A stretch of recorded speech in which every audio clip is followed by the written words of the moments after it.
Hey guys, so today's video is going to be pretty simple. It's going to be about the circuit track in Jailbreak. You can use it to race your friends or like set a lap time with the car. You can like test multiple cars, see which one does the best on the circuit track, and if that's how you choose your main car, so be it. I'm not going to judge you how to choose your main car. What I'm going to do in this video is I'm going to show you around the track. I'm going to show you every turn you have to do and whatnot. Then I'll show you a reference lap in the Torpedo, which is the fastest car in the game. Now, it won't be the best lap, but it will be a reference lap to show you how the circuit is. I'm also going to be showing you how the circuit track works, like what's the route of it. So, stick around for that in today's video. So, let's go ahead and get started with the guide around the track. Okay, so for our vehicle of guides, we're going to take the Ferrari. So, actually, wait, hold on. Back up. So, you can see where the McLaren is. We start right here at these flags. As they're like, the checkered flags. They're white, black, and white. Like, kind of like a checkered line. So, this is where we start. And then you take off. And as you start heading in this direction, you'll see that there is red flags. These red flags are going to be marking like the checkpoints, per se. You could call them checkpoints. So you keep going down this road. The flag's marked this way. Oh, bouncy, bouncy Ferrari. Oh, you just keep going down this way. More flags. You're gonna come right around here. Just right in front of the prison and then go right into this tunnel. And I'm gonna come out here. Blaze through the town. As there was flags back there, more flags. You're gonna go over this bridge. You might think, so this is just a long distance test, but without like the full start, huh? Well, no, it isn't. And I am bouncing. I'm a bouncy Ferrari, not good. But from here, rather than keep going on this track, you're gonna see flags over here. So from here, you're gonna have to like switch on here and then go onto this trail. And it leads you onto this road, which connects to the police station by the city. And the FBI, or the Bat Cave, is like what I like to call it, the secret agent base. So you're gonna keep going down this way. You're gonna go through the expansion tunnel. And now we're on this road that cannot really be of any use because there's an end right there. But you can see there's flags here. You just head down through here. Hopefully your car doesn't pothole like mine. Then you head up this way. You go under the drawbridge, which is a nice addition to the game, I will say that. Come through here, and then there's flags in this direction. So you're gonna need to pull off onto this trail. This is where kind of skill is somewhat important. You need to pull up on this trail, and there's a fork in the road. Now you go right because, well, the flags are marking that direction, and so long as you're not a bouncy Ferrari, you should be going up here decently well. More flags. You can see the gas stations, like road over there. You come through here, past the lighthouse, and then more flags, and you will see that we are back to the fork of the road. So that's basically just a loop. Then you come down here. You just continue down here, and you make a left here, is what I meant to say. And as you continue to floor it, you pass where the Ferrari once spawned. No longer spawns there anymore. You make another left, continue to floor it, and here are the checkered flags, thus indicating that the race is over, and, well, you finished the race. You can do this for many laps. I mean, it doesn't matter how many laps you want to do, but if you want to do like a ton of laps, you can do it. And now I guess it's time to show the reference lap in the Torpedo. And then I'll go ahead and talk about why you barely ever see anyone on this track and so on and so forth.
Okay guys, so for the reason behind why no one's ever like driving on this track can be for a number of reasons. First of all, Jailbreak's about robbing banks or arresting criminals. And that's what people are gonna do. They're not gonna spend their time street racing. Even though it is a quite neat track, it does go through the entire map. It's a good way to test vehicles like all-around performance. Like here, top speed oriented vehicles will pull ahead, and then near the end, the better handling and off-roading vehicles will pull ahead, as you know that trail is quite tight and it's also off-road.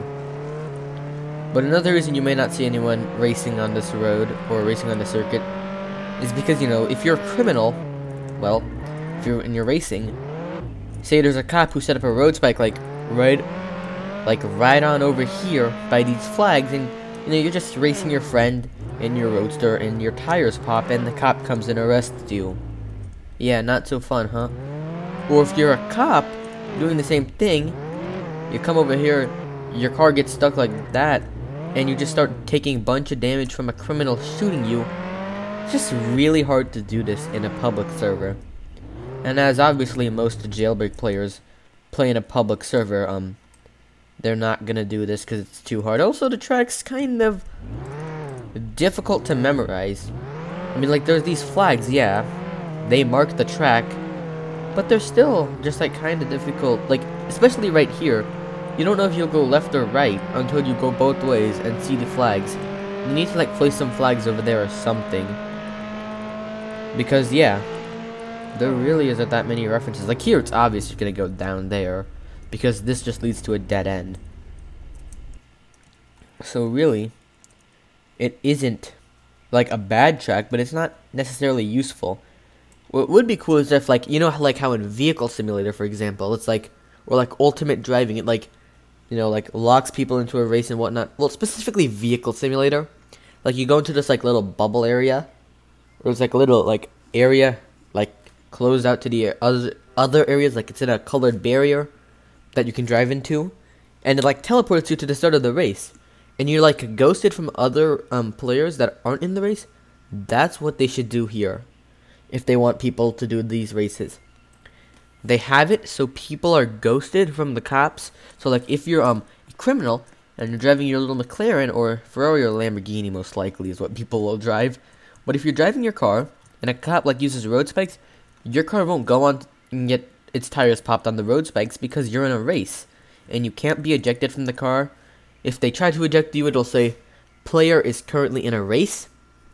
And if you're a police officer and you're in a race, basically the same thing will happen, but it'll be different. Your tires don't get popped by anyone. The criminals cannot shoot you. They can get on your car. They can try to shoot you. Well, technically, if you're ghosted, then they can't get on your car. Now, it is possible they do make this into a game mode with checkpoints and whatnot. If they do, that'd also be interesting. Except it'd be useless because I've never seen a jet ski racing like thing be voted. I've seen Alien Infection be voted and Battle Royale, but I've never seen anyone spend their tokens on, well, jet ski racing. But this would be interesting because, well, first of all, you're not using jet skis only. You have like all these cars. Like you have, for instance, the McLaren over here. And if I run over here, you have the Lamborghini. Okay, my McLaren's gone, but you have all these cars with different strengths.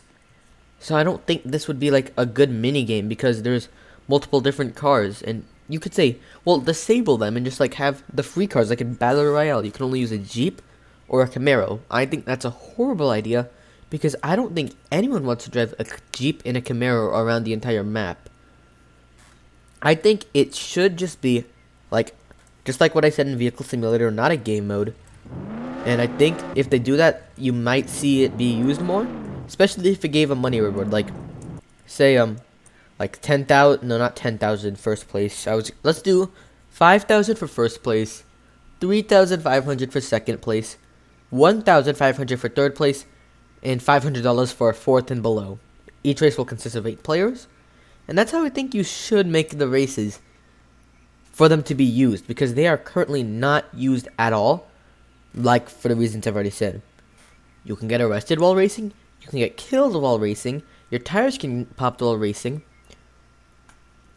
and what else did I say? I don't think I said anything else. Those are the main 3 reasons why I don't think anyone races. But if those are negated, then I think you'll see a lot more people on the circuit race. And now, that is it for today's video. I'd like to say thank you for 100 subscribers. I never thought I'd make it here, but I have. So thank you for that. And like the video if you like racing or if you like the racetrack. Subscribe for more content. Let's see if we can get 110 subscribers by the end of May. And I'll see you next video. So, have a good day. Stay safe. Don't get the cough, and I'll see you later. Goodbye.